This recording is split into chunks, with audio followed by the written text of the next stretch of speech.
For some of us, our lives are guided and hemmed in by one overwhelming imperative. We must never let people down. Not just a few friends and family members, but pretty much anyone who wants anything of us. Perhaps someone wants to see us again for supper. We kept them entertained, and now they want more. The problem is that we really don't much like them, but we go anyway, because how could we not? Next time, and probably the 20 times after that. We give money to people we don't trust, we stay up too late at parties we hate, we wind up on holiday with characters we have little in common with. We would feel a sense of obligation to someone we'd just met on a tram, or to a dog that wanted us to keep throwing a ball. On our gravestone, it might as well say, "Got here a lot earlier, out of an inability to say no."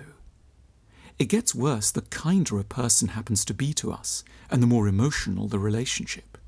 If we develop reservations about a partner, we'll smile bravely when they speak of meeting up with their parents, moving in, or getting married. Who are we to have a contrary view? What gives us the right to turn away enthusiasm, simply because we happen to feel a little uncomfortable and intermittently somewhat nauseous? There tends to be a history behind our feelings of obligation. Way back, people around us were likely not to have been overly interested in our sincere needs. What did it matter how we were feeling about school or a friend or the strange pain in our tummy when they, the big important person, had something properly vital going on in their world? We might have needed to tread extremely carefully, lest we encourage yet another bout of rage or self-pitying explosion. Probably best not to mention that we needed the bathroom or weren't having fun in the museum or would really have liked another slice of cake. A manic sense of obligation is the logical consequence of key people's historic lack of obligation towards us. The way out of our knots is to start to take them seriously. This isn't just part of what everyone has to do. At this pitch, it's an illness. We need to learn the foreign language of honesty. I don't want to be with this person anymore, even though we had some nice times.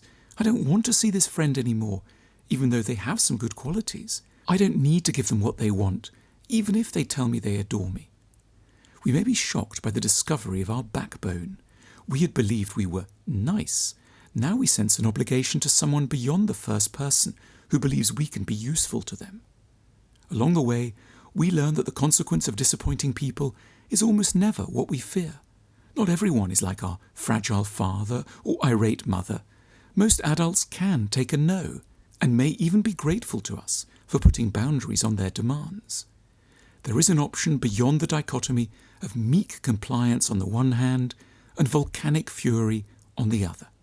We can be at once civil and firm, polite and definitive. I'd have loved to see you, but my health isn't so good at the moment, so let me be the one to get back in touch when I'm up for it. Thank you for your kind offer. I'd have loved to take you up on this, but circumstances make it sadly impossible. Do forgive me.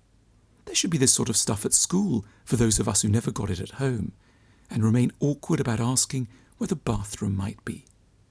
We'll have made progress when we learn to love being kind to ourselves more than we fear momentarily frustrating those we may not even like.